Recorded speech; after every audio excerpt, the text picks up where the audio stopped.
Hi, this is part of the occasional series about other people's orchards, and we happen to be away on a 36-hour break in Oxford, which of course is in many ways the centre of the intellectual universe as far as the English-speaking world is concerned.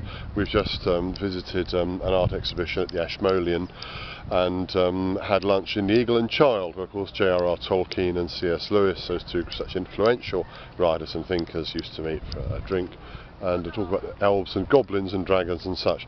But anyway, we're at the Oxford Botanical Gardens right now and just having a look at a newly planted orchard. I always like to see newly planted orchards. And yeah, it's Pears, and this is Josephine de Malines, some of the varieties I grow. There's a few pears over there. There's a Concord, which is a pear I highly recommend. There's a Quince tree, Meatus prolific, which is a little older. And these trees are planted in a very geometric sort of pattern, filling up the space here in a very neat straight line with a yard of soil dug out. What have we got here? Aha, well, you've heard of this variety before, haven't you? The trees in this area have been replanted to celebrate the life of Joe Talbot, schoolmaster and botanist who loved this garden.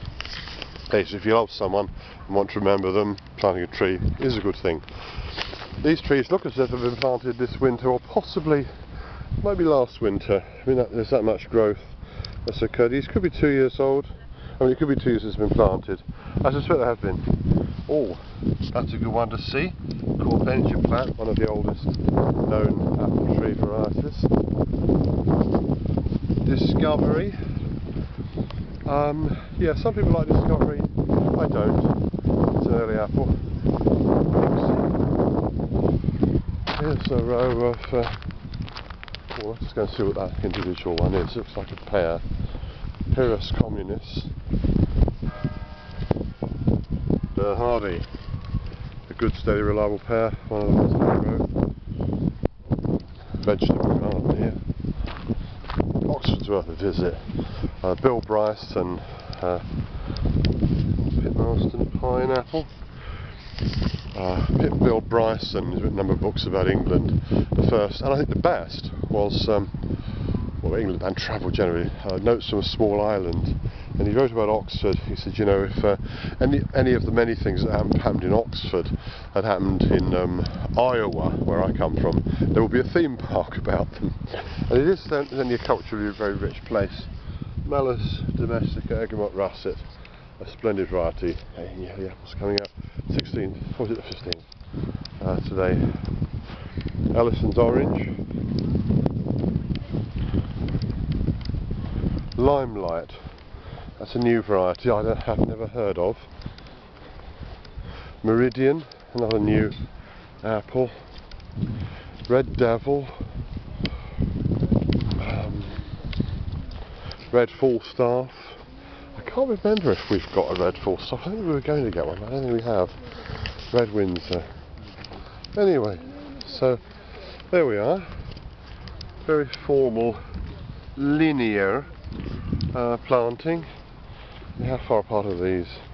1, 2, 3, 4, about 5 paces apart, which is very, very decent distance.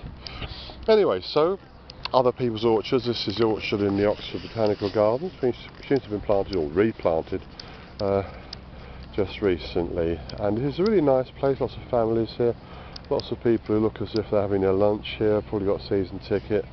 And over the wall there's lots of other lovely things. A remarkable tree though, a great big cedar of some kind. I think it's a cedar.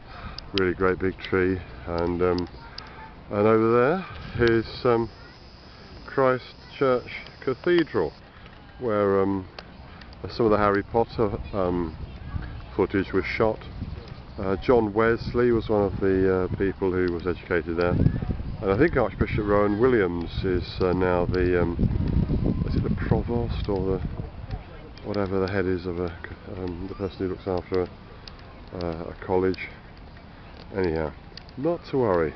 So anyhow, that's just a little look at somebody else's orchard, and never forget the biggest mistake concerning apple tree planting is not to do it.